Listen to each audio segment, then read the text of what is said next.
Well, welcome to GAP MASLD MASH Community Network, sponsored by Madrigal Pharmaceuticals.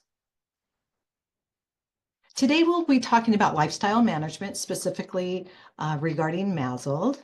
My name is Lisa Richards. I'm a board-certified nurse practitioner, and I practice at UC San Diego Healthcare System. So utilize this QR code to register for the meeting.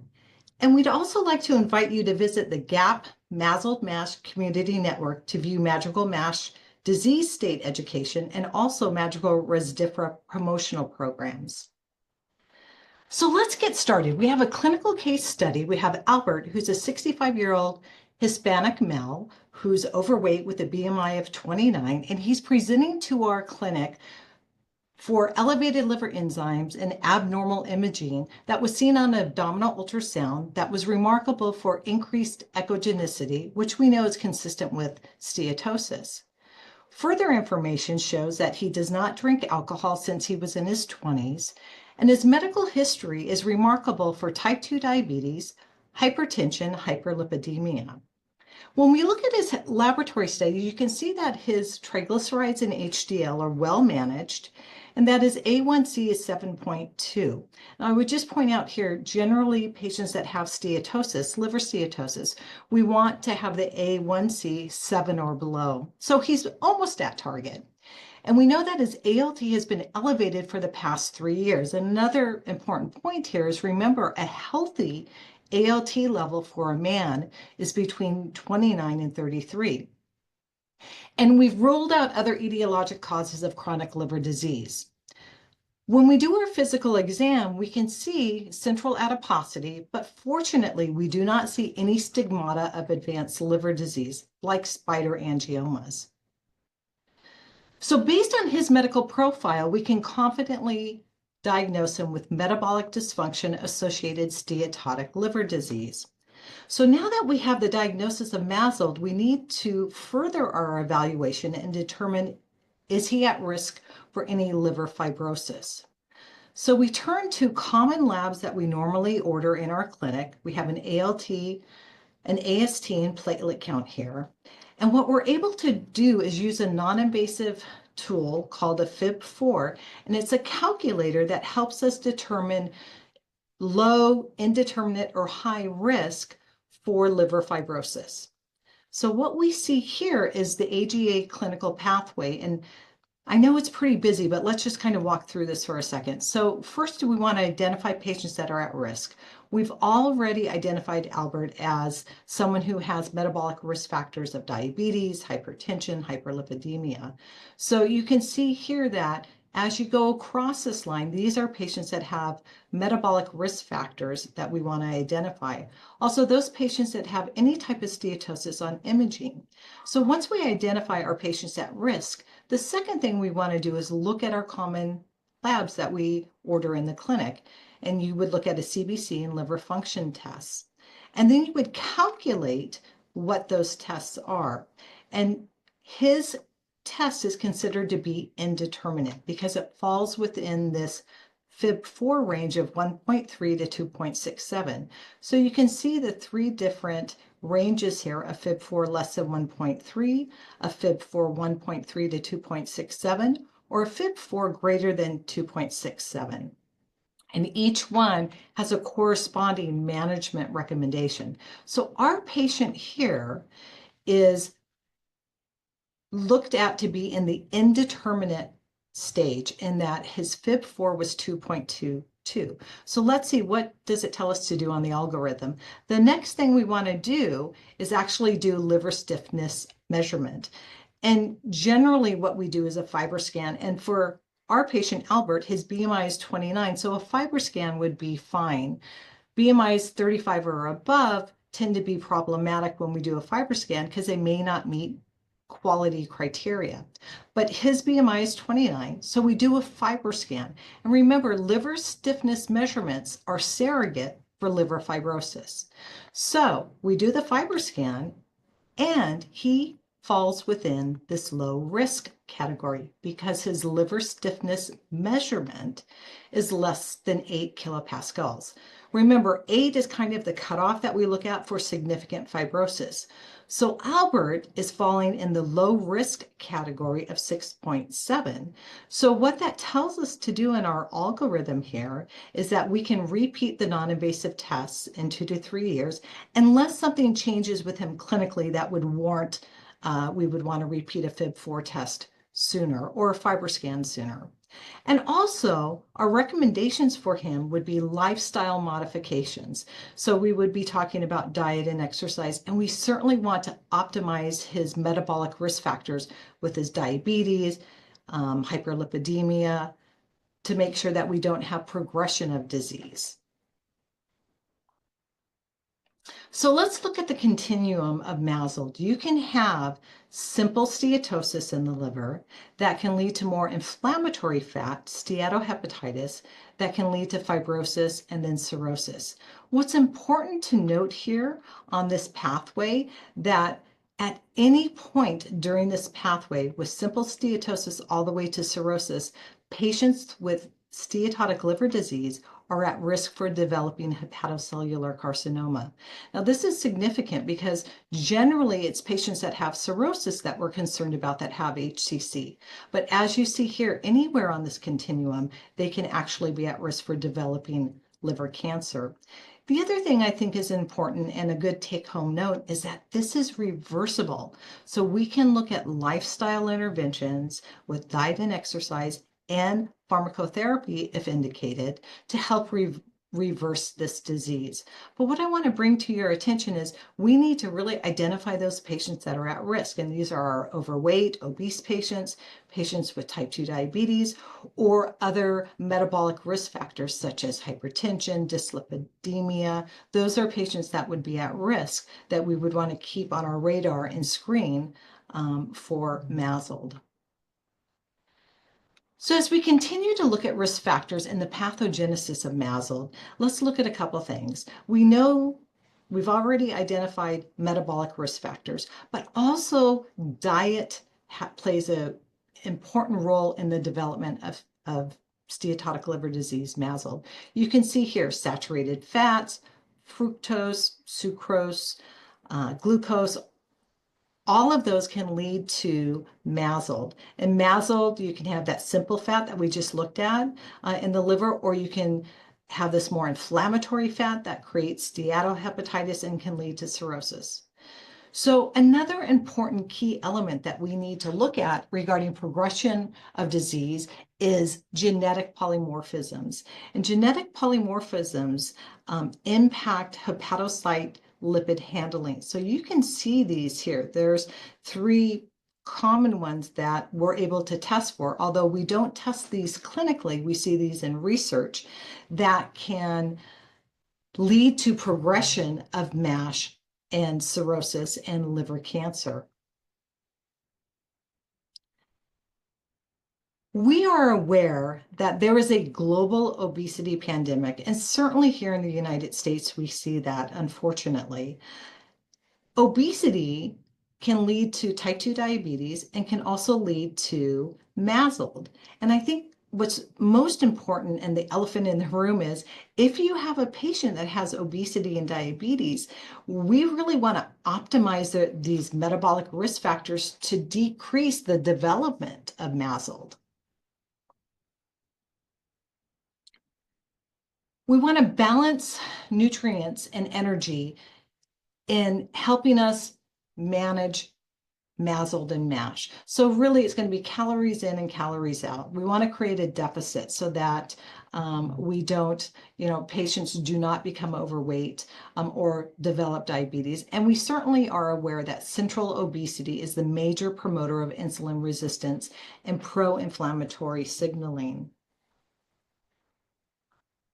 So let's go back to our clinical case. We know Albert has been diagnosed with MASLD. So the remaining part of our clinical evaluation is to talk to him about his diet. And so Albert explains to us that he has a traditional Cuban diet that you can see is mostly consisting of rice, beans, pork, corn, beef, and plantains. At this point, how can we best discuss the diet with our patient, and how can we tailor recommendations that are culturally sensitive for his preference of food. And so the first thing I like to do when I'm seeing patients is I want to know who's cooking. I think that's most important because at that point I can focus my attention on the person who's doing the cooking in the house so that we can make changes. One of the things that I would recommend is, look at modifying recipes so that they're healthier, maybe reducing fats, salt and sugar, maybe trying to incorporate more lean protein. So for instance, he's having pork, maybe suggest chicken. The other thing we want to look at is using healthy cooking methods. So grilling or roasting instead of frying. I think looking at rice and beans, maybe suggesting that he eat more brown rice, or he can have, decreasing sugar or pinto beans and those types of things.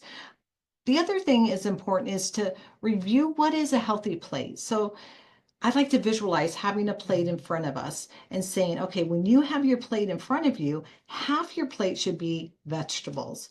A quarter of your plate should be healthy protein. So let's look at fish or chicken, eggs, lentils, tofu, those types of things. And then a quarter of the plate should be healthy grains, such as whole wheat tortillas, whole grain bread. So I think that helps them visualize if they're trying to eat healthy, how to set their plate up so that they're successful.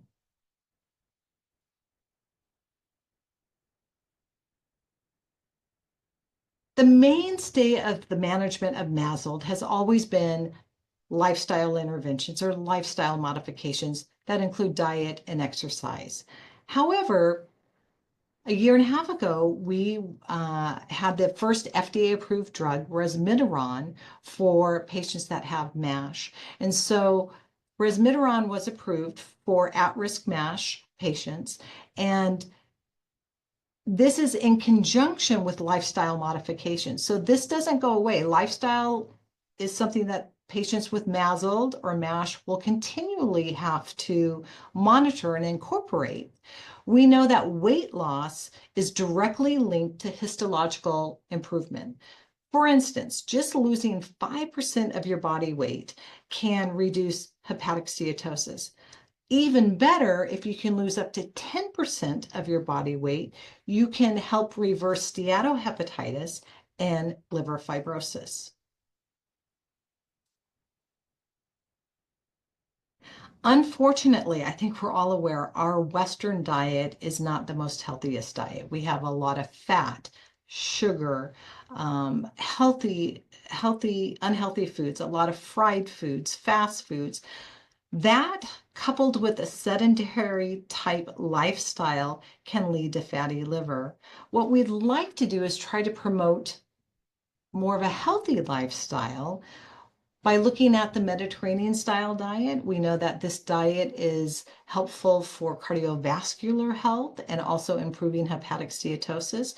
This diet, I don't like to say diet, this healthy eating plan looks at fruits and vegetables, healthy proteins such as lean proteins such as chicken and fish, minimizing sugar. Those types of dietary changes can help the health of your liver, along with looking at some type of aerobic and resistance exercise. But remember, your patient can be doing everything that is right, but because of these genetic polymorphisms that we looked at, their disease may continue to progress.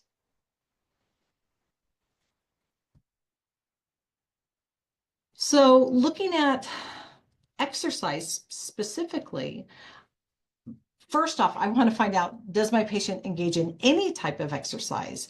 And let's say you have a patient that's pretty sedentary. I think a win for us would be, okay, let's try to get them up and do some type of maybe walking. If we can get them to walk in their backyard or do something, walking in place, just trying to encourage them to get some type of movement. If you have a patient that does exercise, we have found that aerobic plus resistance exercise helps the improvement of steatotic liver disease. Some patients ask me about high intensity interval training, and this has been seen in studies not to be as effective as aerobic or resistant type exercises. But remember, you want to get the patient moving. And if you have a patient that is obese, it may be difficult for them to engage in exercise. So simple steps like just getting them up and walking, maybe walking for 5 minutes would be beneficial.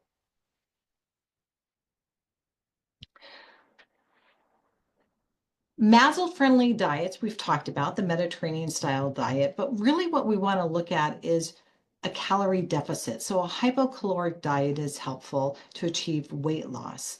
We want to promote ketogenesis, so reducing carbohydrates, maybe increasing healthy fat consumption, engaging in exercise.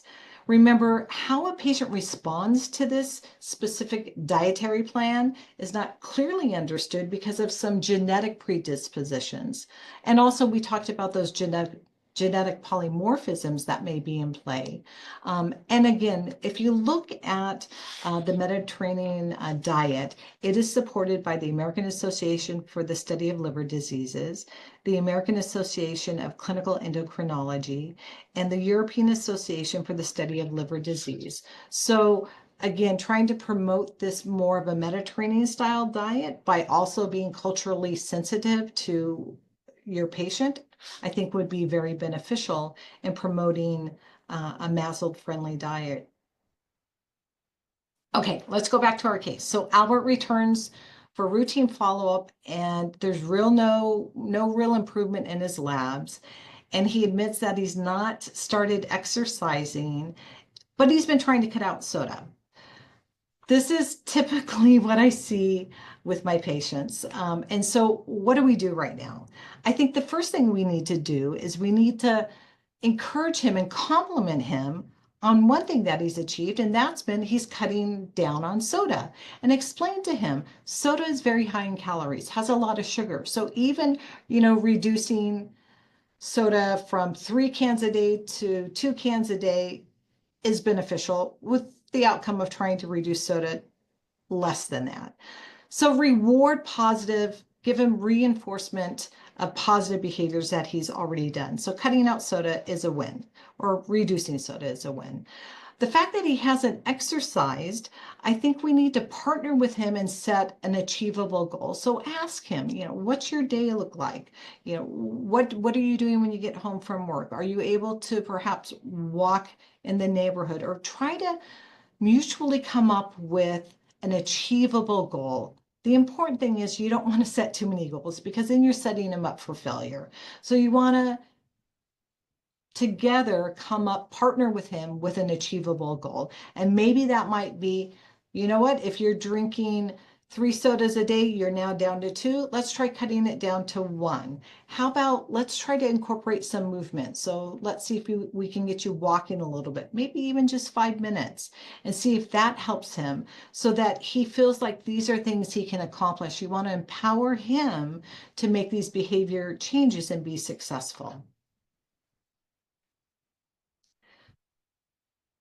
This exercise and diet adherence scale was a study designed to assess the adherence of patients with MASLD to lifestyle interventions. And so this was a voluntary study where it had questionnaires that were done at baseline and at 6 months. And these questionnaires consisted of 33 criteria that looked at monitoring daily exercise and caloric intake. And the conclusion of the study was that this exercise and diet adherence scale can be a reliable scale to look at patients that have MASLD and monitor their lifestyle interventions with exercise and diet. Now, I have to be honest with you, this is not a scale that I've used in my clinical practice, but just something that we wanted to make you aware of. So I'd like to thank you for attending this GAP MASLD MASH Community Network. This has been sponsored by Madrigal Pharmaceuticals, and I hope you enjoyed the program. Thank you for your time and attention.